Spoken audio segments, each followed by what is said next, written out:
നമസ്കാരം, ഞാൻ ബിജീഷ് വള്ളൂർ. നമുക്ക് Nifty, bank Nifty, fin Nifty എന്തൊക്കെയാണ് സംഭവിച്ചിരിക്കുന്നത്, വരും ദിവസങ്ങളായാലും നമുക്ക് എങ്ങനെ മാനേജ് ചെയ്യാം. നാളത്തെ ഒരു മാർക്കറ്റ് മാനേജ് ചെയ്യുന്നതിനെക്കാട്ടി മുൻപ് തന്നെയായിട്ട് കഴിഞ്ഞ ദിവസത്തെ ഒരു വീഡിയോ കാണുന്നത് നന്നായിരിക്കും. നാളത്തെ ഒരു ബഡ്ജറ്റിൻ്റെ ഒരു മൊമെൻറ്റത്തിലായാലും എക്സാക്റ്റ് ആയിട്ട് മാർക്കറ്റിനെ മാനേജ് ചെയ്യാനായിട്ട് പറഞ്ഞിരിക്കുന്ന ഒരു പ്ലാനുകൾ നിങ്ങളെ സഹായിക്കും. അപ്പോൾ വരും ദിവസങ്ങളായാലും നമുക്ക് മാനേജ് ചെയ്യാനായിട്ട് നമുക്ക് എങ്ങനെയാണ് നമുക്ക് നിഫ്റ്റിയിലെ റൈറ്റ് ആയിട്ടുള്ള ഒരു സപ്പോർട്ട് റെസിസ്റ്റൻസ്. ഇന്നത്തെ ഒരു മാർക്കറ്റ് നമുക്ക് നോക്കാം. ഇന്നത്തെ ഒരു മാർക്കറ്റ് എന്ന് പറയുന്നത് ഇത് ബാങ്ക് നിഫ്റ്റിയുടെ ആണ്. തുടക്കത്തിൽ റെസിസ്റ്റൻസിന് മുകളിലേക്ക് സസ്റ്റെയിൻ ചെയ്തു, സപ്പോർട്ട് ഹോൾഡ് ചെയ്തുകൊണ്ട് റെസിസ്റ്റൻസിന് മുകളിലേക്ക് സസ്റ്റെയിൻ ചെയ്തു, ബൈ ആണ്. അടുത്ത റെസിസ്റ്റൻസ് വരെ 52,400 നമ്മൾ കഴിഞ്ഞ ദിവസം നൽകിയിരിക്കുന്ന റെസിസ്റ്റൻസ് ശ്രദ്ധിക്കുക. എക്സാക്റ്റ് ആയിട്ട് ഈ റെസിസ്റ്റൻസ് വരെ, അതിനുശേഷം രണ്ട് റേഞ്ചിന്റെ ഇടയിലാണ് മാർക്കറ്റ് ഹോൾഡ് ചെയ്തിരുന്നത്. അതുപോലെ നമുക്ക് നിഫ്റ്റി നോക്കുകയാണെങ്കിൽ നിഫ്റ്റിയും എക്സാക്റ്റ് ആയിട്ട് പറഞ്ഞിരിക്കുന്ന റേഞ്ചിന്റെ മുകളിലേക്ക് സസ്റ്റെയിൻ ചെയ്തു. അതിനുശേഷം റെസിസ്റ്റൻസ് കഴിഞ്ഞ ദിവസം നൽകിയിരിക്കുന്ന റെസിസ്റ്റൻസ് നോക്കുക, 23,725 ഇന്ന് വന്നിരിക്കുന്ന ഒരു ഹൈ 23,718. എക്സാക്റ്റ് ആയിട്ട് ഇത് റെസിസ്റ്റൻസ് ആയിട്ട് ആക്ട് ചെയ്തു. എപ്പോഴും റൈറ്റ് ഒരു സപ്പോർട്ട് റെസിസ്റ്റൻസിന്റെ ഒരു വർക്കിംഗ് ശ്രദ്ധിക്കുക. മാർക്കറ്റിൽ ഇതൊരു ബ്രേക്ക് ഔട്ട് അല്ല, റെസിസ്റ്റൻസിന്റെ ഒരു പവർ തന്നെ മാർക്കറ്റിൽ കിട്ടും. അപ്പോൾ റെസിസ്റ്റൻസ് ഏതാന്നുള്ളത് മനസ്സിലായിട്ട് കൃത്യമായിട്ട് മാനേജ് ചെയ്യുക. അതുപോലെ തന്നെ നിഫ്റ്റിയുടെ സിറ്റുവേഷൻ നോക്കുകയാണെങ്കിൽ നിഫ്റ്റിനെ കുറിച്ച് നമ്മൾ സൂചിപ്പിച്ചിരുന്നു, 24,500 സപ്പോർട്ട്, ഹോൾഡിംഗ് ബേസിസിൽ നിലനിർത്തേണ്ട സപ്പോർട്ട്. പക്ഷെ 500 താഴെയാണ് സപ്പോർട്ട്, 460 ഇമ്പോർട്ടൻ്റ് സപ്പോർട്ടാണ്. അതിൻ്റെ ഒരു മുകളിലേക്ക് സസ്റ്റെയിൻ ചെയ്താൽ ബൈർ ഓപ്പർച്യൂണിറ്റി യൂട്ടിലൈസ് ചെയ്യാം. 430 ഹോൾഡ് ചെയ്തുകൊണ്ട് 330 സപ്പോർട്ട് നമ്മൾ നൽകിയിരുന്നത്. 460 മുകളിലേക്ക് സസ്റ്റെയിൻ ചെയ്താൽ ബൈർ ഓപ്പർച്യൂണിറ്റി ആണ്. അതിനുശേഷം റെസിസ്റ്റൻസ് 490 റെസിസ്റ്റൻസ് നൽകിയിരുന്നു. റെസിസ്റ്റൻസിന് മുകളിലേക്കും സസ്റ്റെയിൻ ചെയ്തു.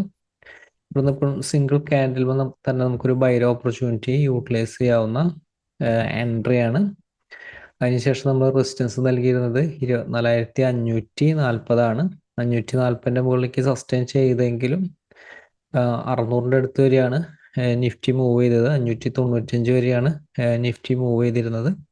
അതിനുശേഷം വീണ്ടും 540 താഴത്തേക്ക് വന്നു, 490 ഹോൾഡ് ചെയ്തുകൊണ്ട് നിഫ്റ്റി നിലനിൽക്കുന്നതാണ് നിഫ്റ്റിയിൽ കണ്ടിരിക്കുന്നത്. നിഫ്റ്റിയിലും റൈറ്റ് ആയിട്ടുള്ള സപ്പോർട്ട് റെസിസ്റ്റൻസ് അനുസരിച്ച് മാനേജ് ചെയ്യുക. ന്യൂസോ മാർക്കറ്റിന്റെ ഒരു സെന്റിമെന്റോ നോക്കേണ്ടതായിട്ടില്ല. എക്സാക്റ്റ് ആയിട്ടുള്ള സപ്പോർട്ട് റെസിസ്റ്റൻസ് അനുസരിച്ച് മാനേജ് ചെയ്താൽ മാർക്കറ്റിനെ വളരെ ഈസി ആയിട്ട് നിൽക്കുന്നത് മാനേജ് ചെയ്യും. നൽകുന്ന ഒരു പ്ലാനും കൂടി ശ്രദ്ധിക്കാം. നിഫ്റ്റിയിലും 460 അടുത്ത് സ്ട്രോങ് സപ്പോർട്ട് ഉണ്ട്. കഴിഞ്ഞ ദിവസം നൽകിയിരിക്കുന്ന സപ്പോർട്ടാണ്. അതിന്റെ മുകളിലേക്ക് സസ്റ്റെയിൻ ചെയ്യുന്നുണ്ടോ നോക്കുക, 500 നിലനിർത്തുന്നുണ്ടോ നോക്കുക. പക്ഷെ നിഫ്റ്റി ഇപ്പോഴും വീക്ക്നെസ് ആയിട്ടില്ല. 500 താഴത്തേക്ക് ഒരു ക്ലോസിംഗ് ബേസിസ് നിലനിർത്തണം. ഹയർ ലെവലിൽ സ്ട്രോങ് റെസിസ്റ്റൻസ് 800 അടുത്ത് സ്ട്രോങ് റെസിസ്റ്റൻസ് ഉണ്ട്. അതുപോലെ തന്നെ 460 അടുത്ത് സ്ട്രോങ് സപ്പോർട്ട് ഉണ്ട്. ഇതനുസരിച്ച് നമുക്ക് എങ്ങനെ വരും ദിവസങ്ങളിൽ മാനേജ് ചെയ്യാൻ പറ്റുമെന്ന് നമുക്ക് നോക്കാം.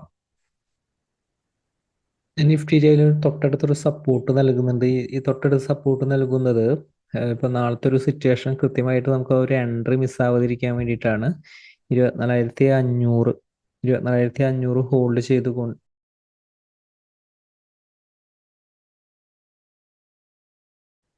24,500 ഹോൾഡ് ചെയ്തുകൊണ്ട് 24,530 മുകളിലേക്ക് സസ്റ്റെയിൻ ചെയ്യുകയാണെങ്കിൽ ബൈർ ഓപ്പർച്യൂണിറ്റി യൂട്ടിലൈസ് ചെയ്യാവുന്നതാണ്.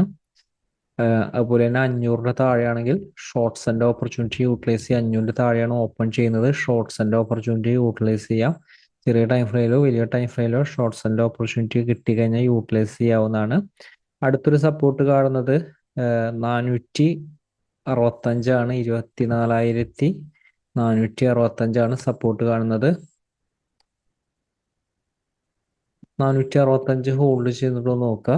465 ഒരു താഴത്തേക്കായാലും സപ്പോർട്ടുകളുണ്ട്. 435 സപ്പോർട്ടാണ്, 24,435 സപ്പോർട്ടാണ്. അപ്പോൾ 35 ഹോൾഡ് ചെയ്ത് 465 മുകളിലേക്ക് സസ്റ്റെയിൻ ചെയ്യണം. ബൈക്ക് സ്ട്രെങ്ത് കിട്ടണമെങ്കിൽ ഇതേ രീതിയിൽ മാർക്കറ്റ് മൂവ് ചെയ്യണം. സ്ട്രെങ്ത് ഉണ്ടെങ്കിൽ തിരിച്ചതിന്റെ മുകളിലേക്ക് സസ്റ്റെയിൻ ചെയ്യും. ഈസി ആയിട്ട് നല്ല എൻട്രികൾ മാർക്കറ്റിൽ കിട്ടും. അതുപോലെ തന്നെ 24,500 ഹോൾഡ് ചെയ്ത് 530 മുകളിലേക്ക് സസ്റ്റെയിൻ ചെയ്താൽ ബൈർ ഓപ്പർച്യൂണിറ്റി യൂട്ടിലൈസ് ചെയ്യാം. പക്ഷെ റെസിസ്റ്റൻസ് കാണുന്നുണ്ട്, തൊട്ടടുത്ത റെസിസ്റ്റൻസ് കാണുന്നുണ്ട്. അപ്പൊ അതുകൊണ്ട് തന്നെ ഈ റെസിസ്റ്റൻസ് എങ്ങനെയാണ് വർക്ക് ചെയ്യുന്നത് നോക്കുക. 24,555 റെസിസ്റ്റൻസ് എടുത്തിട്ടുണ്ട്, 24,595 റെസിസ്റ്റൻസ് എടുത്തിട്ടുണ്ട്. നിങ്ങൾക്ക് വരും ദിവസങ്ങളിലത്തെ മാർക്കറ്റിന്റെ ഒരു വർക്കിംഗ് കണ്ടാൽ എന്തുകൊണ്ടാണ് എടുത്തതെന്ന് മനസ്സിലാകും. അതായത് ഇൻ കേസ് 24,555 ഹോൾഡ് ചെയ്തുകൊണ്ട് 595 മുകളിലേക്ക് സസ്റ്റെയിൻ ചെയ്താൽ ബൈർ ഓപ്പർച്യൂണിറ്റി യൂട്ടിലൈസ് ചെയ്യാം. ഈ ഒരു സപ്പോർട്ടും ഇതേ രീതിയിൽ ഹോൾഡ് ചെയ്ത് കയറിയാൽ യൂട്ടിലൈസ് ചെയ്യാം. 595 മുകളിൽ ബൈർ ഓപ്പർച്യൂണിറ്റി കിട്ടി യൂട്ടിലൈസ് ചെയ്യുക. സ്റ്റോപ്പ് ലോസ് 555 കാരണം ഷോർട്ട്സിന്റെ ഓപ്പർച്യൂണിറ്റി 555 ഒരു താഴെ ഒരു കാല് നിലനിർത്തിയാൽ മാത്രമാണ് ഷോർട്ട്സിന്റെ ഓപ്പർച്യൂണിറ്റി ആക്റ്റീവ് ആകുന്നത്. അതുപോലെ തന്നെ 530 500 അടുത്തോ ഹോൾഡ് ചെയ്യുന്നതെന്ന് നോക്കുക. ഏതൊരു ലെവലിലാണ് ഒരു ഗ്രീൻ കാല് ഫോം ചെയ്യുന്നതെന്ന് നോക്കുക ഷോർട്ട്സിന്റെ ഓപ്പർച്യൂണിറ്റി യൂട്ടിലൈസ് ചെയ്യുമ്പോൾ. അതേപോലെ തന്നെ ബൈർ ഓപ്പർച്യൂണിറ്റി ആയാലും യൂട്ടിലൈസ് ചെയ്യുമ്പോൾ 595 മുകളിൽ ബൈർ ഓപ്പർച്യൂണിറ്റി ആണ്. 655 അടുത്ത റെസിസ്റ്റൻസ് കാണുന്നത്. 24,655 അടുത്ത റെസിസ്റ്റൻസ് കാണുന്നുണ്ട്.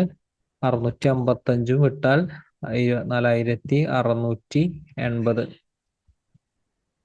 തൊട്ടടുത്തൊരു റേഞ്ചാണ് റെസിസ്റ്റൻസ് കാണുന്നത്. ഇത് കുറച്ച് സ്ട്രോങ് ആണ്, 680 സ്ട്രോങ് ആണ്. 680 മുകളിലേക്ക് സസ്റ്റെയിൻ 680 അല്ല 685 സോറി 685 മുകളിലേക്ക് ഒരു ക്യാൻഡിൽ ക്ലോസ് ചെയ്താൽ ബൈർ ഓപ്പർച്യൂണിറ്റി 655 സ്റ്റോപ്പ് ലോസ് ഇട്ടുകൊണ്ട് ബൈർ ഓപ്പർച്യൂണിറ്റി യൂട്ടിലൈസ് ചെയ്യാം. 24,726 ആണ്, 724 റെസിസ്റ്റൻസ് കാണുന്നത്. അതിന് മുകളിൽ കഴിഞ്ഞ ദിവസം നൽകിയിരിക്കുന്ന 800 അടുത്തുള്ള സ്ട്രോങ് റെസിസ്റ്റൻസ് ലെവലുകൾ 800 അടുത്തുള്ള സ്ട്രോങ് റെസിസ്റ്റൻസ് ലെവലായിട്ട് വർക്ക് ചെയ്യും. കഴിഞ്ഞ ദിവസത്തെ റെസിസ്റ്റൻസ് നൽകിയിരിക്കുന്നത് ശ്രദ്ധിക്കാം. ഇതനുസരിച്ച് നിഫ്റ്റിയുടെ മാനേജ് ചെയ്യാം. ലോവർ ലെവൽ സപ്പോർട്ട് എങ്ങനെയാണെന്ന് നമുക്ക് നോക്കാം. ലോവർ ലെവൽ സപ്പോർട്ട് എടുക്കുമ്പോൾ 24,435 താഴെ 24,365 സപ്പോർട്ട് കാണുന്നത്. 365 അതിലൊരു താഴെ സപ്പോർട്ട് കാണുന്നത് 24,330 24,330 സപ്പോർട്ട് കാണുന്നുണ്ട്. അതിന് താഴെ 255 ആണ്. ഈ ഒരു സപ്പോർട്ട് ഇങ്ങനെ മാർക്ക് ചെയ്താൽ ഒരു ദിവസം നിങ്ങൾക്ക് എക്സാക്റ്റ് ആയിട്ട് അത് മാനേജ് ചെയ്യാൻ പറ്റും. അതിന് താഴെ 24,255 210 അടുത്തും സ്ട്രോങ് സപ്പോർട്ടാണ്. പക്ഷെ 255 മുകളിലേക്ക് സസ്റ്റെയിൻ ചെയ്തിട്ട് നോക്കാം. വരും ദിവസങ്ങളായാലും മൊമെന്റത്തിന് സാധ്യത കൂടുതലായതുകൊണ്ട് തന്നെ നമ്മൾ വൈഡ് ആയിട്ടുള്ള സപ്പോർട്ട് റെസിസ്റ്റൻസ് നിഫ്റ്റിയിൽ നൽകിയിട്ടുണ്ട്. ഇത്ര സപ്പോർട്ട് മാനേജ് ചെയ്താൽ വളരെ ഈസി ആയിട്ട് നിഫ്റ്റിനെ മാനേജ് ചെയ്യാനായിട്ട് സാധിക്കും. അതായത് റെസിസ്റ്റൻസിന് മുകളിൽ എപ്പോഴും ബൈക്കാണ് ഇമ്പോർട്ടൻറ്റ് നൽകേണ്ടത്. സപ്പോർട്ടിൻ്റെ ഒരു താഴെ നിലനിൽക്കുമ്പോൾ മാത്രമാണ് ഷോർട്ട് സെല്ല്. അതുപോലെ തന്നെ ഓപ്പൺ ചെയ്യുന്ന വലിയ ഗ്യാപ്പ് അപ്പ് ഓപ്പണിംഗ് ആണ്. റെസിസ്റ്റൻസിന്റെ താഴെയാണെങ്കിൽ ഷോർട്ട് സെല്ലിന് തന്നെയാണ് സാധ്യത. അടുത്തൊരു സപ്പോർട്ട് റേഞ്ചും കൂടി ബ്രേക്ക് ചെയ്താൽ സ്ട്രെങ്ത് കിട്ടും. അതുപോലെ തന്നെ ബൈക്കായാലും ഈ റേഞ്ചും കൂടി ബ്രേക്ക് ചെയ്താൽ 595 റേഞ്ച് ബ്രേക്ക് ചെയ്താൽ 655 ടച്ച് ചെയ്യും. ഇതും കൂടി ബ്രേക്ക് ചെയ്താൽ ആണ് സ്ട്രെങ്ത് കിട്ടുന്നത്. ഓക്കെ, അപ്പൊ ഇതനുസരിച്ച് നിഫ്റ്റിനെ മാനേജ് ചെയ്യുക. ബാങ്ക് നിഫ്റ്റി സിറ്റുവേഷൻ നമുക്ക് നോക്കാം. ബാങ്ക് നിഫ്റ്റിയിലും സപ്പോർട്ടായിട്ട് 52,160 സപ്പോർട്ട് കാണുന്നത്. ഈ ഒരു ലെവലിന്റെ അടുത്താണ് സപ്പോർട്ട് ഞാൻ എടുത്തിരിക്കുന്നത്. ഇപ്പോൾ 360 റേഞ്ചിന്റെ അടുത്ത് 360 റേഞ്ചിന്റെ ഇടയിലാണെങ്കിൽ റേഞ്ച് ബ്രേക്ക് ചെയ്യാനായിട്ട് വെയിറ്റ് ചെയ്യുക. 430 അടുത്ത ടാർഗറ്റ് അല്ലെങ്കിൽ റെസിസ്റ്റൻസ് ആയിട്ട് ആക്ട് ചെയ്യും. 430 മുകളിൽ സസ്റ്റെയിൻ ചെയ്താൽ 650 വരെ കാണുന്നുണ്ട്. അതിൻ്റെ മുകളിൽ 730 വരെ കാണുന്നുണ്ട്. ഈ ഒരു ലെവലൊക്കെ സ്ട്രോങ് റെസിസ്റ്റൻസ് ആണ്. Lower level strong resistance round ചെയ്യാം. 51,560 അടുത്ത് സ്ട്രോങ് റെസിസ്റ്റൻസ് ആണ്, പ്രത്യേകം ശ്രദ്ധിക്കുക. 560 താഴത്തേക്ക് പോയാലും വീണ്ടും ഇതിന്റെ മുകളിലേക്ക് സസ്റ്റെയിൻ ചെയ്താൽ ബൈ ആണ്. മാർക്കറ്റിൽ ഹൈ വോളറ്റാലിറ്റി വരുമ്പോൾ ഇതേ രീതിയിൽ മാനേജ് ചെയ്യുക. അതുപോലെ തന്നെ ബാങ്ക് നിഫ്റ്റിയുടെ ലോവർ ലെവൽ 51,875 ഈ ഒരു ലോ ആണ് എടുത്തിരിക്കുന്നത്. 800 റേഞ്ച് ആണ്. 800 താഴെ നിന്നാലാണ് ഷോർട്ട് സെൽ ആക്റ്റീവ് ആവുള്ളൂ. അല്ലെങ്കിൽ തിരിച്ച് 875 മുകളിലേക്ക് സസ്റ്റെയിൻ ചെയ്താൽ ബൈ ആണ്. 800 സ്റ്റോപ്പ് ലോസ് പ്ലേസ് ചെയ്തുകൊണ്ട് ബയർ ഓപ്പർച്യൂണിറ്റി യൂട്ടിലൈസ് ചെയ്യാം. ഇപ്പോൾ ബാങ്ക് നിഫ്റ്റിയിൽ ഇത്തരം സപ്പോർട്ടുകൾ ഉപയോഗിച്ചുകൊണ്ട് ട്രേഡ് മാനേജ് ചെയ്യുക. പിന്നെ നിഫ്റ്റിയുടെ സിറ്റുവേഷൻ നമുക്ക് നോക്കാം.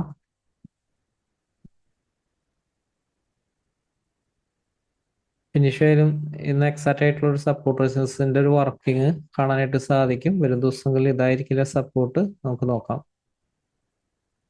പിന്നെ നിഫ്റ്റിയുടെ സിറ്റുവേഷൻ ആയാലും 700-720 റേഞ്ച് റെസിസ്റ്റൻസ് ആയിട്ട് ആക്ട് ചെയ്യും. 720 മുകളിലേക്ക് ബൈ എടുക്കാം. 700 സ്റ്റോപ്പ് ലോസ്, 820 അടുത്ത റെസിസ്റ്റൻസ്, അതിനുശേഷം 820 മുകളിൽ സസ്റ്റെയിൻ ചെയ്ത 910 അടുത്ത റെസിസ്റ്റൻസ്.